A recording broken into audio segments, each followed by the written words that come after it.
Então, eu queria retomar o raciocínio que a gente estava tendo agora, voltando ao discurso do BRICS. Eu queria amarrar um assunto ali, que eu não sei se eu vou estar sendo muito distinto do pensamento que a gente está colocando aqui no nosso debate.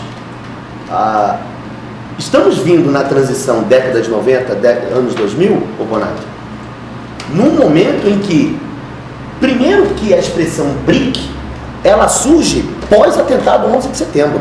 É bom colocar isso.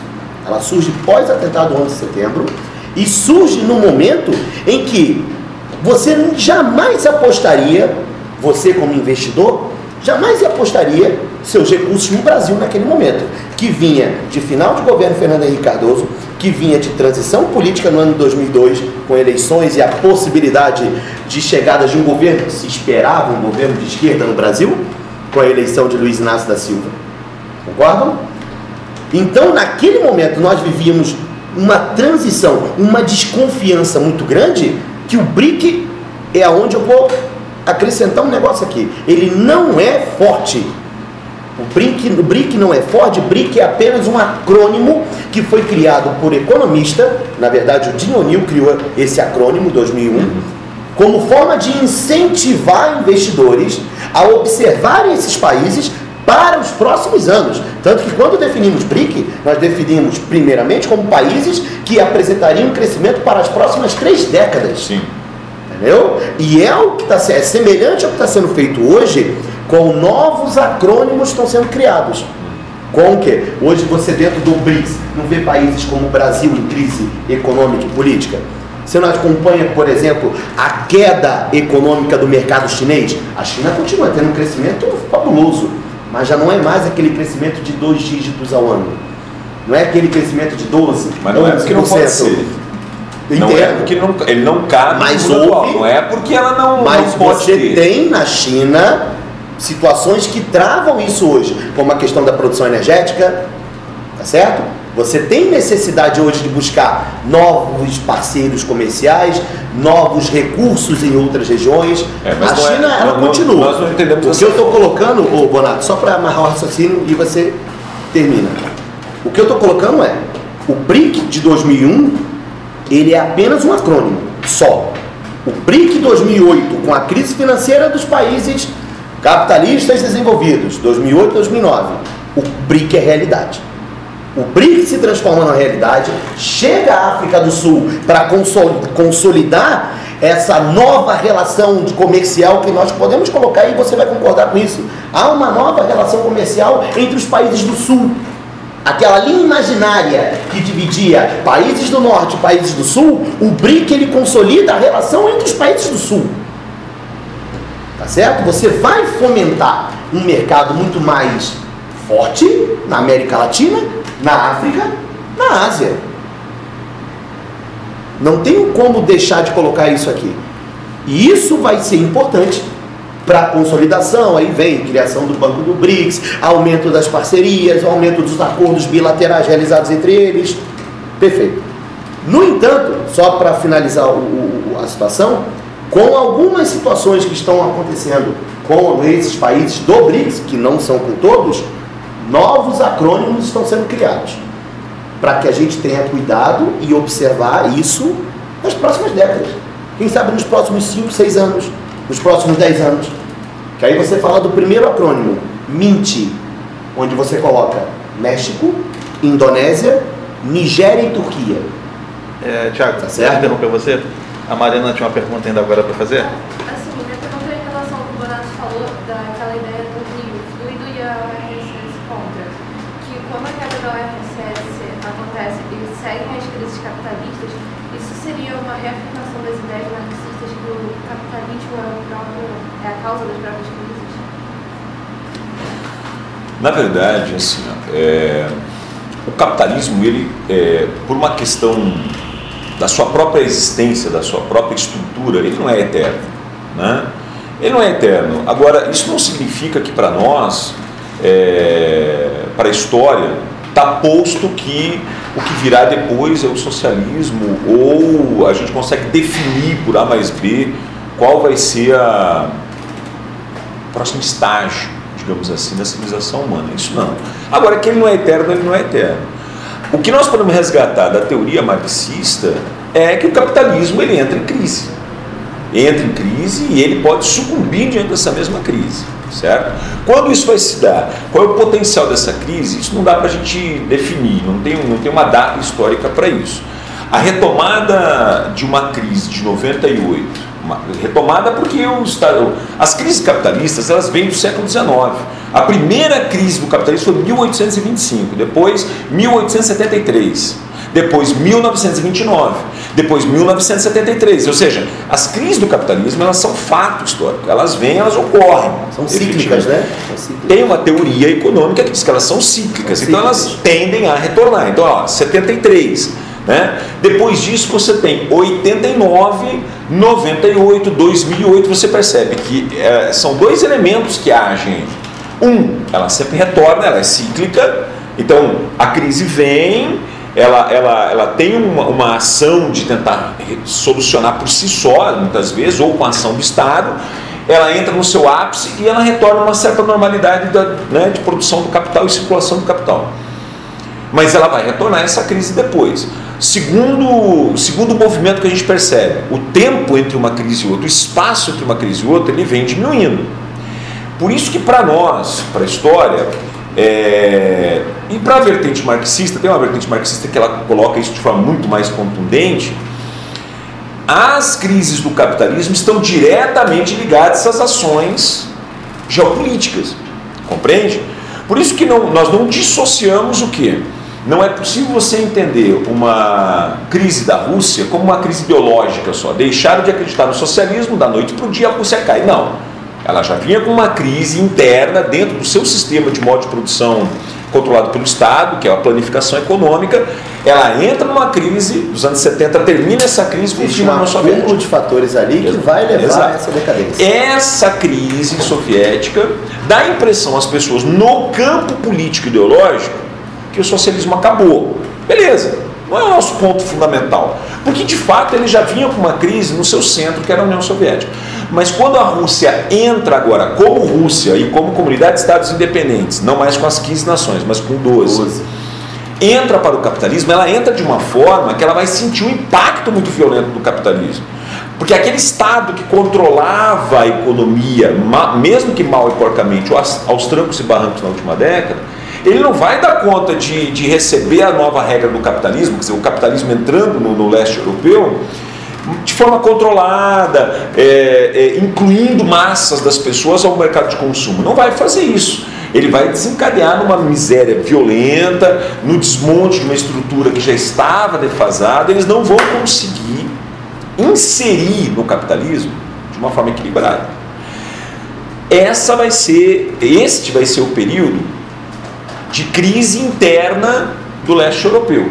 Uma crise só que dentro do capitalismo, como se fossem as crises soviéticas dos anos 70 ou dos anos 80, mais dos anos 90 dentro do capitalismo, certo? Mas quando... Já que você cita os estados leste europeus, isso volta naquele discurso que com essas crises você tem as implosões de movimentos separatistas. Aí você começa a pegar políticos que a Iugoslávia ela tem todo aquele processo de solução. Porque o separatismo ele faz sentido quando a população está descontente, porque o discurso nacionalista, né, que quer se diferenciar do outro para poder se separar, ele só faz sentido quando a tua população está na miséria. Porque se um Estado forte me garante uma boa vida, emprego, estabilidade, por que vamos me separar? Compreende? E isso de fato não existia antes. Mesmo com ameaças de Estados intervir, etc. O seu discurso, Bonato, explica para eles o que aconteceu com o território da Crimeia na Ucrânia. Exatamente. O seu discurso explica mas aí você tem uma retomada da Rússia. Porque quando a Rússia só que aí é o processo oposto da década de 90. Exato. É o processo oposto. Nem na década de 90 você vive o separatismo. A Ucrânia já agora, recentemente, dentro do bloco europeu, vivendo reflexos da crise financeira 2008-2009, aí você pega o território da Crimeia com 57% da população de origem russa, que começa a reivindicar o direito de poder voltar a terra. Porque a Europa está no processo de crise. Como a União Europeia não garante mais para esse para esse setor russo dentro da Crimeia, não garante mais para ele a vida que ele havia lhe prometido com o neoliberalismo, e agora está em crise, vem o Putin e produz, financia a mais cara. Estou colocando aqui apenas um ícone, né? Apenas um ícone emblemático. A mais cara Olimpíada da história mundial, de todas, que é a Olimpíada de Inverno na Rússia. Isso para ele não é uma questão interna da Rússia, é um diálogo com o mundo. Vocês estão em crise na Europa? Veja, nós não estamos. Estamos torrando um capital enorme. E estamos de braços abertos para recebê-lo. Aí o russo, aí o ucraniano de origem russa, que está lá, entendeu? Numa crise, porque a União Europeia não garante mais para ele o que havia prometido, né? Ele diz, não, então peraí, então eu quero ser russo. Você entendeu? Senão ninguém faz isso. O elemento básico aí é o elemento econômico. Então, por isso que para nós, na história, o processo, você tem que entender o processo dentro desse movimento que o capital faz mundialmente. Compreende? E a Rússia, Bonato, a Rússia é aquele que destoa hoje do BRICS. Destoa em que sentido? Destoa no modelo econômico. Nesse cenário econômico. Porque ainda mantém o processo de intervenção mais firme do Estado. Perfeito. Mas é isso que eu estou querendo voltar para fechar, amarrar as ideias para não deixarem perdidas, porque a gente eu comentei da crise atual que nós vivemos, que é uma realidade, ela é uma realidade na sociedade brasileira, nos acordos comerciais brasileiros. Você vive hoje, sim, uma diminuição de mercado chinês, correto? Agora, a Rússia, ela vive um cenário que destoa desse grupo do BRICS. Ela destoa. Então, ela vem, sim, como papel importante de consolidar esse grupo. A Rússia, hoje, ela pode trazer, e isso pode ser bom para o Brasil, esse crescimento, para você aumentar as parcerias brasileiras. Tiago, com esse mercado. Só para amarrar a pergunta antes da sua, finalizando a resposta, o Brasil aumentou de forma significativa a sua venda, por exemplo, de carne bovina. Que antes o nosso maior mercado que nós exportávamos era a União Europeia. A União Europeia hoje é apenas o quarto mercado que nós exportamos de carne bovina. Quem são os primeiros? Os nossos maiores compradores? China e Rússia. Você falou, você falou aí, porque a gente vive uma crise e trouxe isso para um cenário nacional quando você falou da crise. A gente é a China. A nossa crise é maior, menor, diferente do resto da crise mundial? Aí eu posso ajudar a responder isso? Porque ela é muito diferente do que você aponta. Eu não vejo, de fato, efetivamente, uma crise. Eu não vejo uma crise.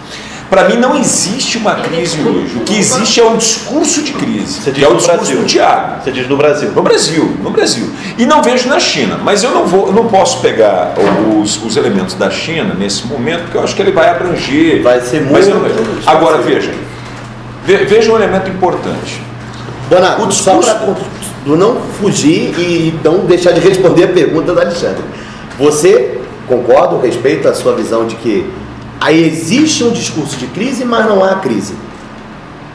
Eu me preocupo muito com isso. Me preocupo porque a gente tem que olhar muito. Mas deixa eu fazer o seguinte, deixa eu sugerir mediando essa história. Ele disse que acha que não tem crise. Deixa ele terminar o raciocínio então de por que não tem crise. Para você se preocupar. Para você se preocupar, a resposta tem que ser dada. Entendi. Então vai lá. Deixa ele ser dada. Porque eu digo assim, veja. Nós vivemos os anos 80, a chamada, aquilo que começou a chamar de década perdida no Brasil. Então, nos anos 80, você tinha a inflação de 80%, 200%. Figueiredo, né? O Figueiredo, o último presidente da ditadura militar, chegava a 200% de inflação. Então, vamos ficar bem atentos, 200% de inflação. Aí você vem com o Sarney, 1000% de inflação ao ano em 1985. 1000% de inflação ao ano, 3% ao dia de inflação. Com uma perspectiva para 86 de 5.000% de inflação ao ano. Aí você tem a era neoliberal, aí você pega Collor, você pega Fernando Henrique. Na crise de 98, nós tínhamos os seguintes dados: 22% de desemprego. 22% de desemprego. Nós tínhamos um crescimento de 0,5%. nós tínhamos uma reserva, uma reserva nacional de 14 bilhões. 14. Tinha sido 214 bilhões, ficou em 14 na implementação do Plano Real. 14 bilhões, só para entender, isso não é nada. Isso não é nada para uma nação do porte do Brasil e etc. 22% de desemprego, que são os índices da crise de alguns países da Europa hoje, certo? Por que as pessoas hoje veem uma crise e que, na minha opinião, não é uma crise? Ela é um reassentamento de políticas de investimento do Estado diante de uma crise que é internacional. Por que isso se dá? Porque nós saímos de uma inflação de 80% a 200%, de mais de 20% de desemprego, para 5% de desemprego, isso é considerado quase pleno emprego, 4,5% de crescimento, isso é um índice ideal, isso é um sonho para as nações, né? 5% de desemprego, 4,5% de crescimento, 6% de inflação. Isso não é comum. Isso não é comum num mundo que mantém uma crise econômica de 2008 para cá, certo? Quando você estabelece um reajuste disso, porque a crise econômica ela mantém-se encruada no mundo capitalista e ela não está conseguindo sair disso, o que você tem hoje? Você tem uma baixa nesse crescimento econômico, um aumento do desemprego, um aumento do processo inflacionário. Então ele sai de 6% para 8,7% de inflação, 6% para 11% de inflação, desemprego de 5% para 8,7% de inflação e um crescimento de 4,5% para 3,5%, certo? Isso é o real. Essa é a realidade. Ela não é uma crise. Ela é um ajuste, porque antes estava fora do real. Antes era irreal, antes era bom demais. Antes, opositores do governo Lula diziam, mas esse cara salvou a gente. Que estava bom demais perto de uma realidade mundial, que era de extrema crise, uma crise muito maior. Agora, se você pega os índices, por exemplo, determinadas indústrias, setores industriais, turismo, setor agrícola, eles dizem, batemos recorde aqui, batemos recorde ali, né? As pessoas estão comprando aqui. Uma queda, estima-se que uma queda no mercado no Natal de 5%. Uma queda de 5%, o Fernando Henrique, a nossa queda era de 26%. De um ano para o outro. 26%. Uma queda de 5% é um ajuste com os índices internacionais. Não há crise. Não há crise. Há um culto ao discurso da crise. O que está havendo é um reassentamento. Está reassentando, tornando mais real os índices.